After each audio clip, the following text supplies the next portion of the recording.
The following is a special presentation of Tony Kurre Radio.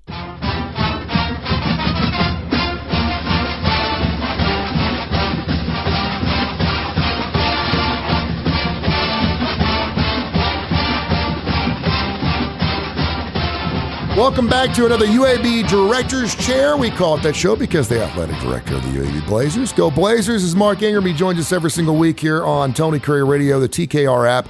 Make sure you download that bad boy. Thanks to tens of thousands of folks that have done that. Wherever you get your podcast, on Tony Kurre Radio Podcast, the Tony Kurre Radio Podcast. It's Kurre with a K. You can listen to the show as many times as you want. We're available in every major industry. Mark, where are you right now, my friend? Tony, how you doing, brother? I'm doing fantastic. I am in beautiful, exotic Frisco, Texas. Yes. Let me ask you something about Frisco, Texas. First of all, why was Frisco picked to host Conference USA? How long will it be there? And how does that change if say, Birmingham wants to grab some of that? Or another Conference USA team, or now, of course, the AAC, which is what UAB is going to be going to next year. How do you get in the mix there? Yeah, so, well, first of all, Frisco is a really nice place. Everything here is brand new. Yeah. I mean, everything is brand new, like it was built yesterday, brand new. And, it ended up here because there was a group of Conference USA athletic directors that felt strongly that we, UAB, had a bit of an advantage hosting it in Birmingham. And we did win it once. We won the tournament once out of 3 times. We also got bounced in the first round one of those times. After a first round bye the year we had won the regular season. So I'm not sure that it was really a competitive advantage. It was super expensive and a ton of work for our staff to host it. So we weren't exactly upset when this group sort of got together and engineered it moving. And so they picked this place. Now I'm going to tell you, we are playing at what's called the Star. Mm-hmm. It is it's the practice facility for the Dallas Cowboys. Well, there's not anything that Jerry Jones does that's not, first class or better. Absolutely, I mean, everything is super nice. The building is nice. There's an Omni Hotel, which is where I am here. It's attached to the building. It's a beautiful hotel. Across the street is a retail district with restaurants and shops. It's very similar to Uptown. It's just bigger. There's more of that. So there's a lot of things to do just in walking distance, which is really nice. I think the worst part about it is the basketball, which is the most unfortunate part.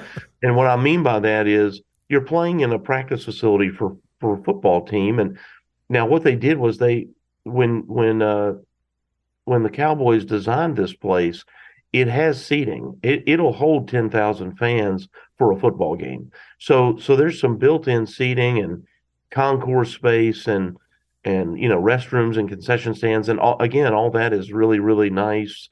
But they put a curtain up on the 50-yard line, and you got 2 courts going with games on both sides of the curtain. You can hear the music and the bands and the horns and the whistles from both sides, and that's it's kind of an AAU feel. And I don't like that for the tournament. Here you are at the most important time of the season, and you're playing, it's just an awkward kind of facility. And at halftime, the players probably running, I'm not exaggerating, depending on which locker room you're offered, 70 to 120 yards you got to run from the court to your locker room. Wow. At halftime. So, that's not ideal either, but everything else is fantastic. Everything else is really, really nice. And the American Conference, they're hosting their tournament in Fort Worth. So it's not far from here. It's a place called Dickies Arena. Really, really nice place. They've got both the men's and the women's tournament happening there this week. So we'll be moving, but not far. There you go. And best of luck in that tournament. When we're recording the show, of course, UAB getting ready to kick off their Conference USA tournament. I did want to ask you your whole thought on, I guess it was Merrimack that was not eligible to win their conference tournament because they're going to D1 level basketball. What's your whole thought process? And I think this is the second or third year in a row where a team has actually won its conference tournament, but is not allowed to go to the NCAA tournament. What's your thoughts on that? If I'm following you, I think what it is their conference is not allowing that. Is that right? I believe so. Yeah, they're going. Not only they're going to be moving, I guess, out of the conference. I get it if you're moving from one conference to the next, but still, you're Moving out and moving up. Yeah, I mean, Fairleigh Dickinson actually won the tournament before the championship game because Merrimack was not able to win the tournament. I don't understand. I just think you're hurting the student athlete, right? Like, what are you trying to accomplish? Are you, if you're not allowing the teams to go, you're only hurting those kids who are not professionals, right? And what I mean by that is, their eligibility gets exhausted. They don't get to just hang around as like a pro team, like pro athletes could. That if they're healthy, they get to play. Well, you get next year. Well, some of them won't get next year. So I think sometimes we have rules in place that make sense when you adopt them. You're sitting around a conference table and they make sense at the time. But then when practically speaking, you have to apply those rules, sometimes they don't feel so good. And I don't know all the details around it.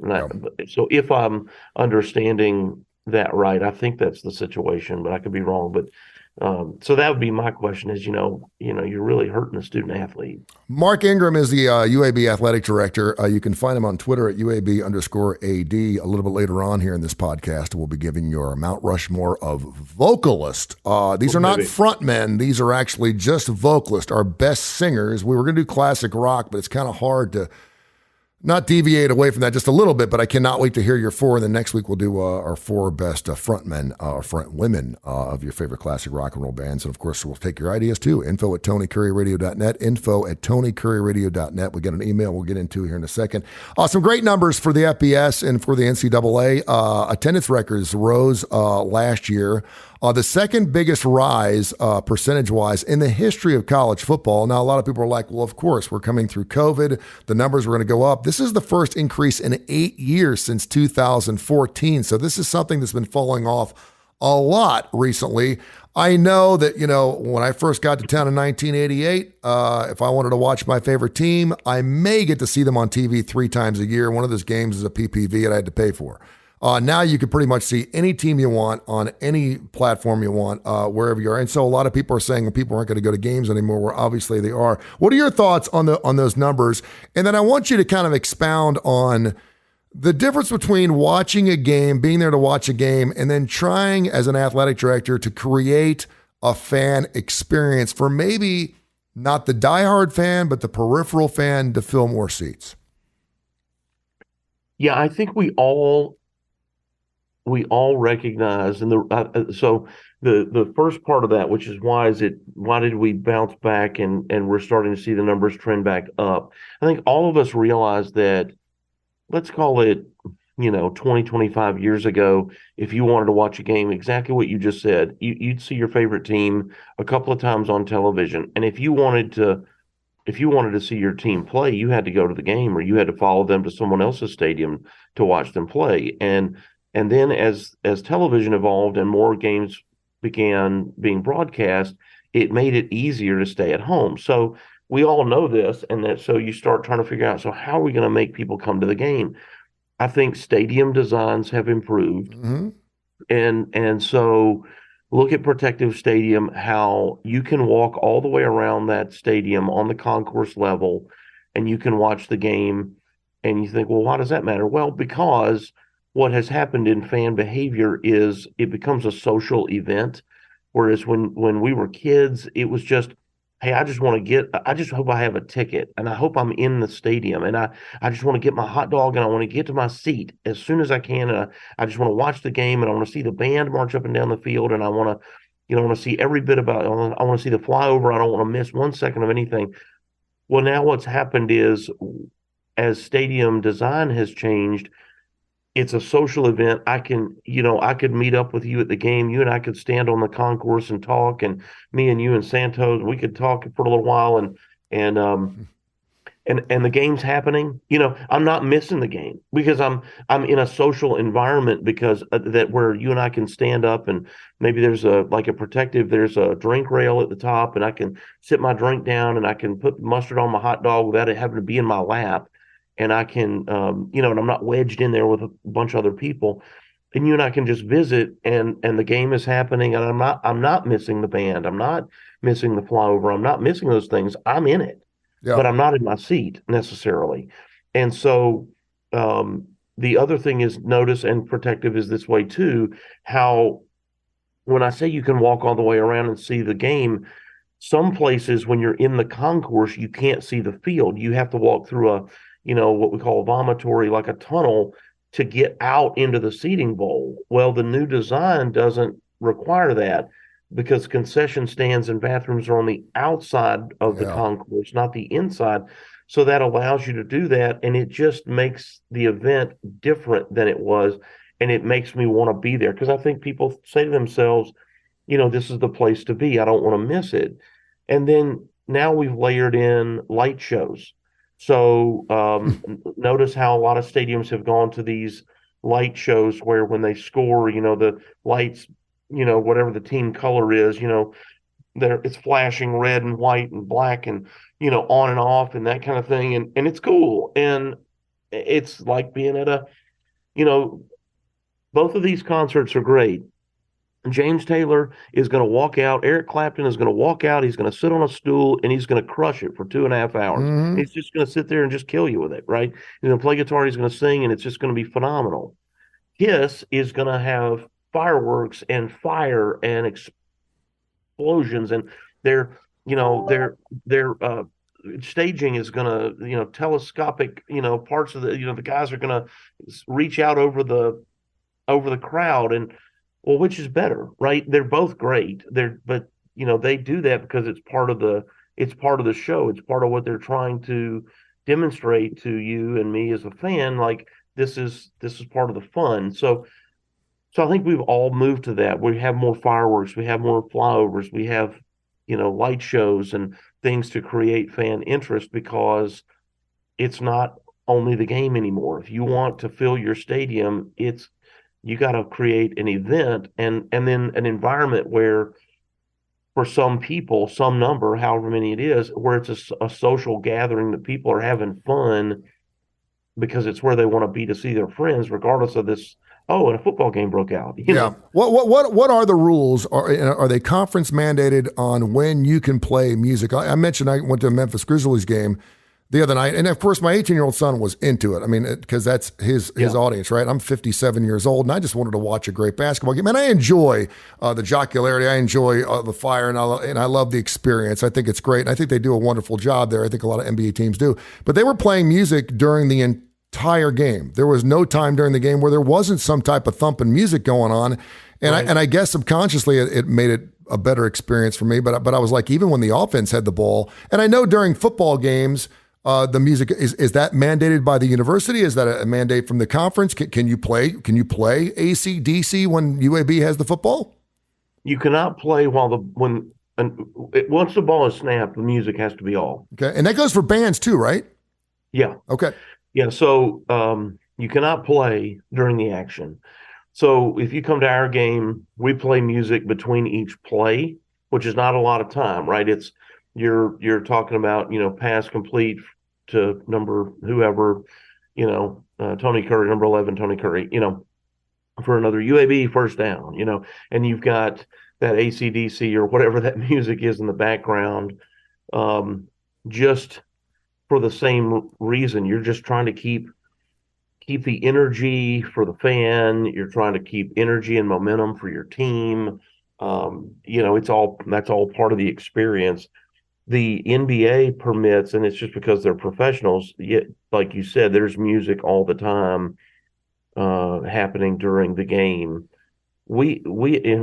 Andy Kennedy and I tried to convince Conference USA to let us try that during COVID. We thought, let's do something since we've got to social distance everybody, and let's try to do something to create some energy, because it was just such a dead environment for the players and for the arenas that didn't allow any fans. Man, we would go, and I mean, it was like playing in a church or something. It was really, it was tough. I will say this. Yeah. I will say this. And there are times during football and basketball games where obviously you have TV timeouts and things like that. And I thoroughly enjoyed listening to music. I love to hear great music, and I think you pick great music for football, I know you do dance music when the offense is out, and you do classic rock and in your face kind of stuff for the defense. But I really enjoyed when you had a disc jockey at a UAB basketball game last year. We've done some of that. Yeah, just because I know it's going to be different. I'm going to hear some stuff that I don't normally hear, and I think it's super. He's Mark Ingram, the athletic director for the UAB Blazers. You can find him at UAB_AD. When we record this show here on this Thursday, the Blazers are getting ready to start their Conference USA, their last one, Conference USA basketball tournament. They'll win and they get in to the big dance if they can win the whole shooting match, and they certainly have that shot. There's an interesting email here from Jim in Hoover, and I'll paraphrase here. Loves the show, listens every single week, of course, on the Tony Curre Radio podcast, loves Mark Ingram and the UAB Blazers. What kind of economic impact does it have when a team makes March Madness? Do you get paid by the conference? Do you get a pool of money? And I don't think people realize, but March Madness is the cash cow in all of college sports, even more so than the bowl season and the CFP. And do you make more money the further you go? How does that work? Yeah. So Jim, thank you for your question. Good old Jim in Hoover. It's interesting how this works. So we all get a payout. We all get a distribution from the NCAA, nationally, right? And it comes from this tournament. The CFP is not part of the NCAA. Yes. They are their own entity. So we also all get college football playoff payout, and that again depends on, are you in it? Is your conference represented in it? That kind of thing. That's one of the reasons why expanding to a 12-team playoff is so important. It really hasn't been a playoff. I mean, think about that. You got over 130 teams and only 4 make the playoff. That's not really a playoff. That's more like an invitational. And so I think this is good that we're expanding. So in the NCAA tournament, we have things we call units, and it's pretty confusing. But first of all, we all get a distribution. But if you have a team, if your conference has a team in the tournament, which is why having multiple teams is so, coveted, you get 1 unit for every round you advance. And so as you advance, you get more units. And then each conference determines how they use those units. Does the team that goes get a little bit more money because they made it? And usually the answer to that is yes. Yeah. Most conferences would do that. But that's how it is. And so the farther you advance, the more units you get. And so but those payouts, those unit payouts don't happen for like 3 or 4 years. So you don't actually get it immediately. Why is it so long? I have no idea. I would love to give you. Wow. I can make something up. You want me to make something up? So St. Peter's has got to wait 3 or 4 years to get a chunk of change? A lot of math last year. Algorithm. Yeah. I really don't know. Yeah. But it does that payout. I mean, there's usually in your distribution each year, you might. So like if we. This is complicated because we're leaving Conference USA and we're not getting a distribution as part of our exit penalty. But if that weren't the case, we would get a little bit more money this year for going. The conference would give us, it's more like a reimbursement for advancing, say, to round 1 or 2 or 3 and beyond. But the unit payouts are sort of paid out in years in the future. Was there any talk that UAB could not win the Conference USA tournament because you're leaving the conference?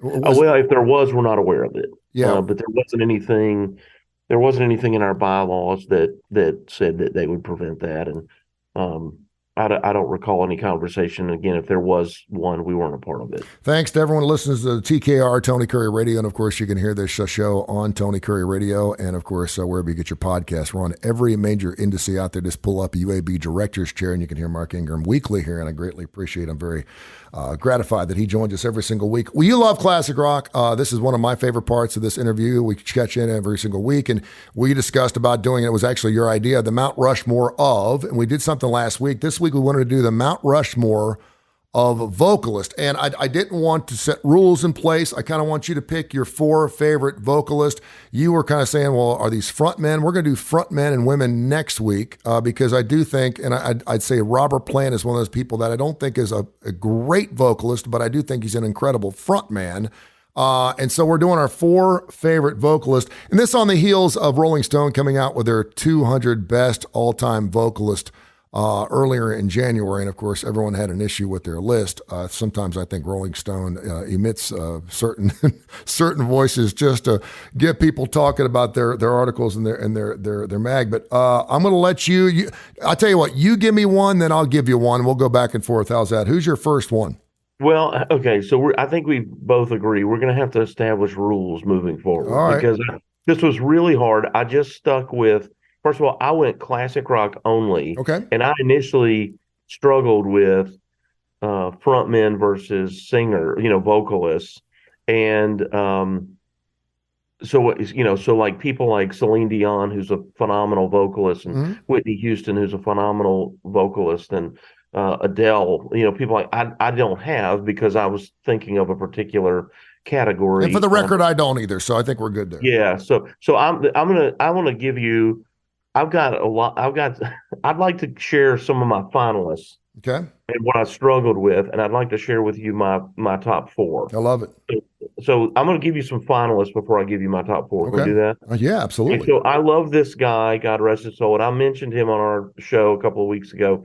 I love Kevin DuBrow, who was the lead singer of Quiet Riot.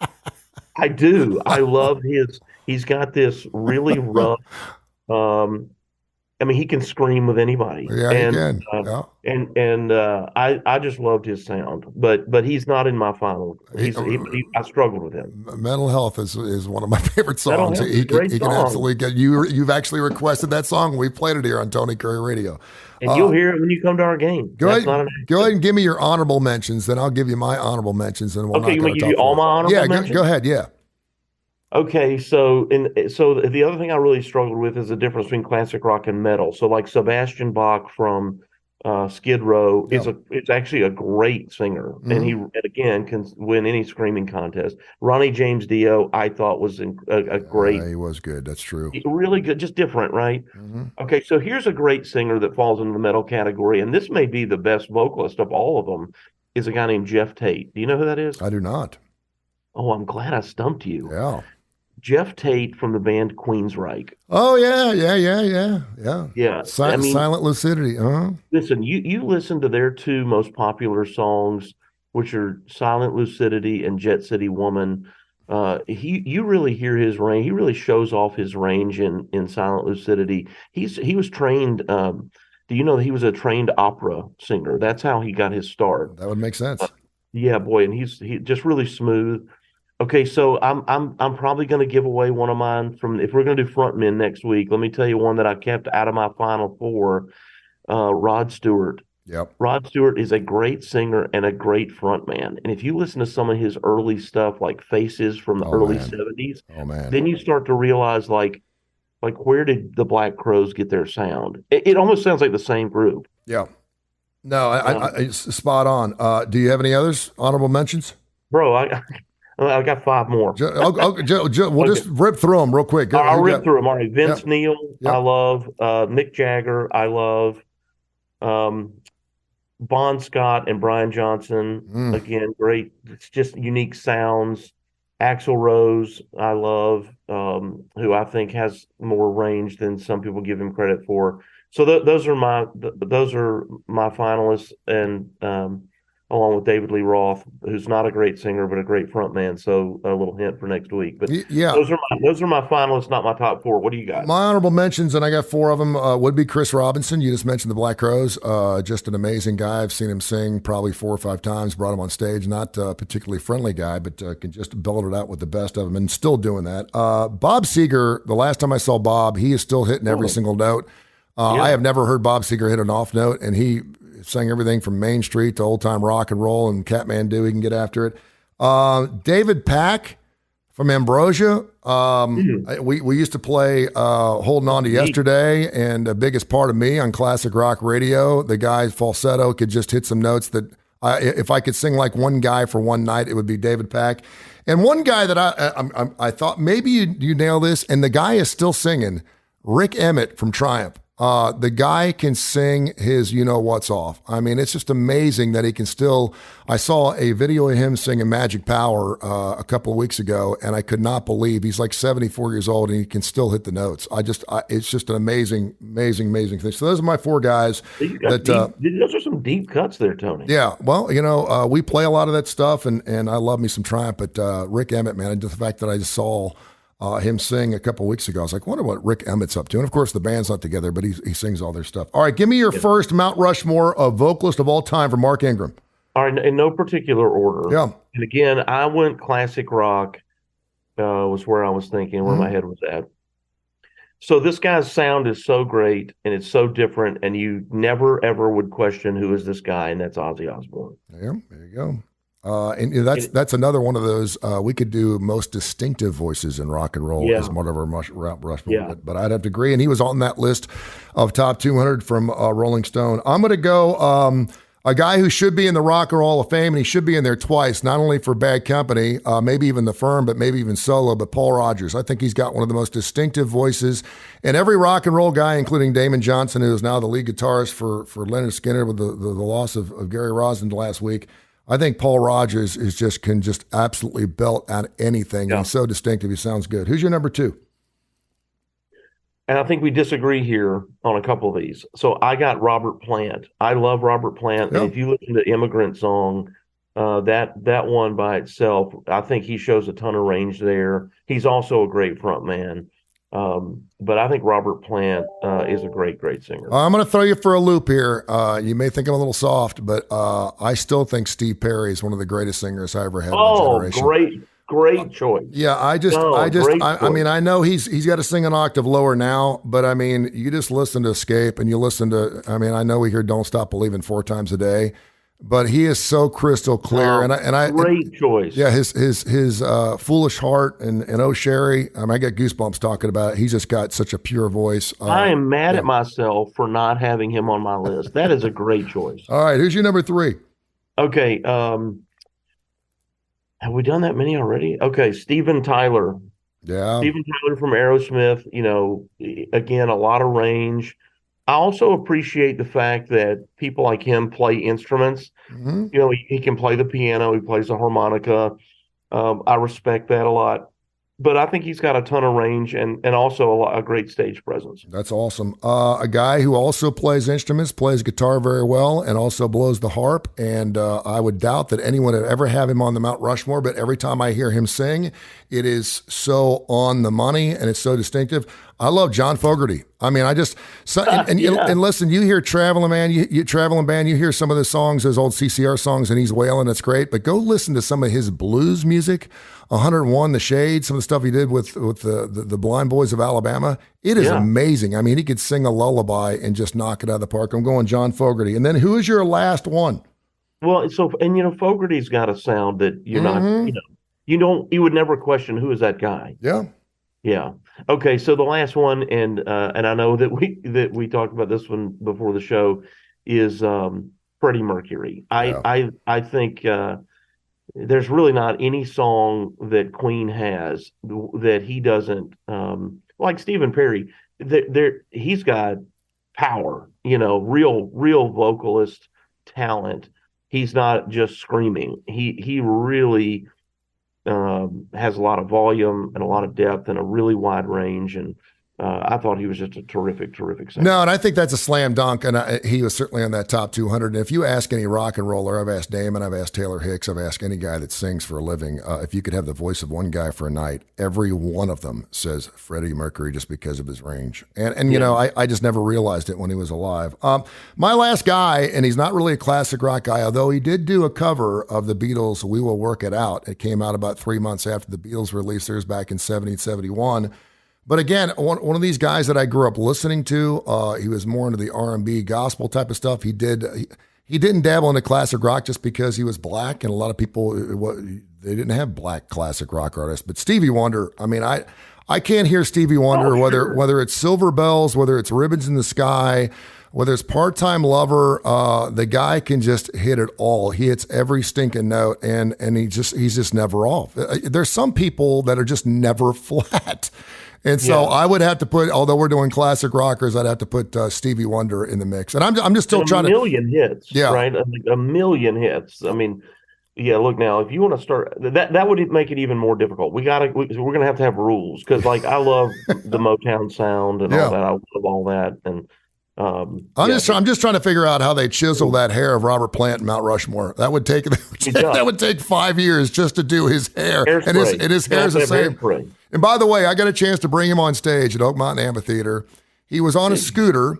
He had a water bottle. He was using that water bottle to spray people in a phallic type of way. But one of the nicest guys, and I got his autograph hanging on my wall. I'm looking at it right now. And one of the nicest guys in rock and roll. And the only time I got a chance to interview him was at that show, and he was actually exhausted. And I was like, "What are you so tired for?" Of course, Robert Plant's tired. Who knows? Because of the infamous shark story and everything else that came out of the Hammer of the Gods. But he's like, "I just got done playing tennis with Jimmy." He would play tennis with Jimmy Page, and I'm thinking, Robert Plant plays tennis. Who would have thunk it? Jimmy Page, that's hilarious. Who would have thunk it?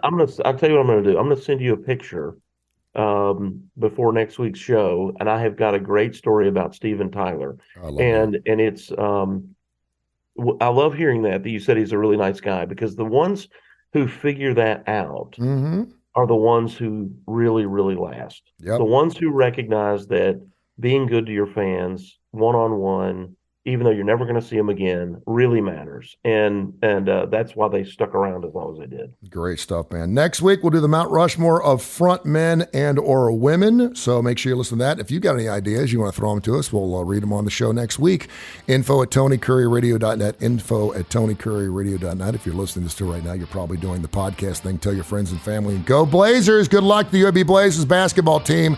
Let's win Conference USA our last year. It'd be a great way to go out, make March Madness, and I'll have my Muskies in and my Blazers. I'll be a happy, happy boy. I appreciate you, Mark. Yeah, man. Thanks so much. Have a great week. This has been a special presentation of Tony Curry Radio.